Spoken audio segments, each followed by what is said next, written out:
वनवासी कल्याण आश्रम के इकाई जिला अध्यक्ष सोनीपत से श्री रामधन शर्मा जी इस समय हमारे साथ हैं और उन्होंने वनवासी कल्याण आश्रम से संबंधित कई जरूरी निर्णय लिए हैं ताकि शर्मा जी, जिस तरह से आप लगातार संघर्ष कर रहे हो और आपने वनवासी कल्याण आश्रम से संबंधित एक बैठक भी आपकी आयोजित हुई है, तो खास क्या निर्णय लिए गए हैं? बहुत समय से ये मांग आती आ रही है कि सोनीपत में एक महिलाओं की भी टीम गठित की जाए, महिला कार्यकारिणी अलग से गठित की जाए कि जैसे पुरुष वर्ग कार्य कर रहे हैं वनवासी बंधुओं के लिए, ऐसे ही हमारे सोनीपत की महिलाएं बहनें भी वनवासी कल्याण आश्रम की कार्यकारिणी गठित करके वो भी सहयोग राशि करें, क्योंकि हिंदुस्तान के जंगलों में 12 करोड़ वनवासी निवास करते हैं और उनके शिक्षा और चिकित्सा के लिए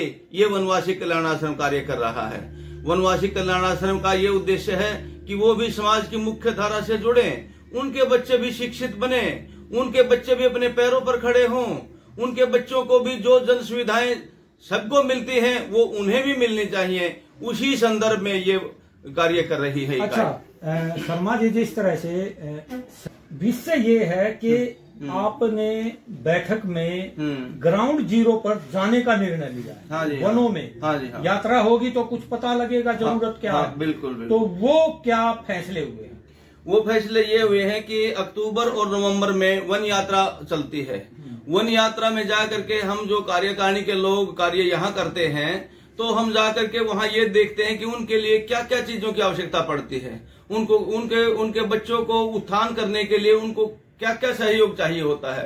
तो वो जाकर के देखने से हमें बिल्कुल पता चल जाता है कि हाँ, इनके लिए ये हमारे हरियाणा में भिवानी और फरीदाबाद में 2 विद्यालय चल रहे हैं। जो बच्चे यहाँ से शिक्षा अध्ययन करके जाते हैं वो बड़े अच्छे अच्छे पदों पर कार्य अपनी सेवाएं दे रहे हैं देश के लिए।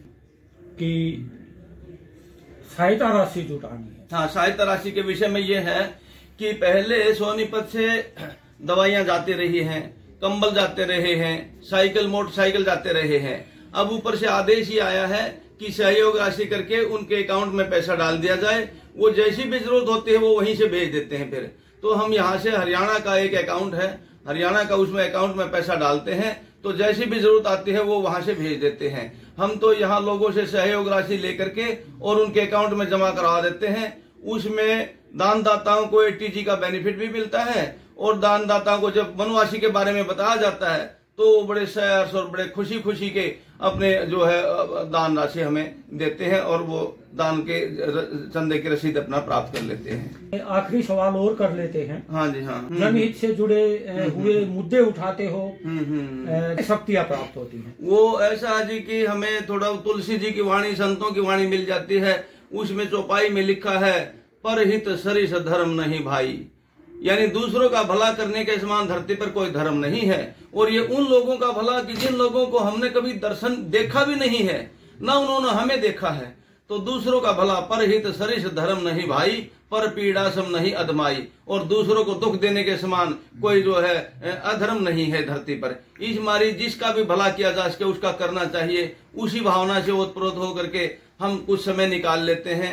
वैसे तो अपना वकालत करते ही हैं, लेकिन अपना उसमें भी हमें सबल हो जाते हैं, शक्ति मिल जाती है दूसरों का भला करने के लिए। तो क्योंकि कार्यकारिणी के अनेक लोग जुड़े हुए हैं, सभी के सहयोग से ये जो इकाई है वो बड़ी समृद्ध इकाई और बड़ी संगठित इकाई है। और इसका बीजारोपण डॉक्टर रमेश बत्रा जी ने किया, जिन्होंने 1982 में 2 साल उड़ीसा में जंगलों में कुटिया झोपड़ी बना करके अपना विद्यालय चलाया और वन बंधुओं की सेवाएं की हैं। तो वहीं से उनको प्रेरणा मिली और उन्होंने सोनीपत में ये इकाई गठित की।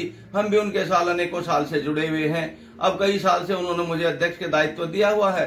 तो ये दायित्व है, ये सेवा है, ये जैसा भी वो आदेश देते हैं वैसा हम करते रहते हैं और सब मिलजुल के कर रहे हैं।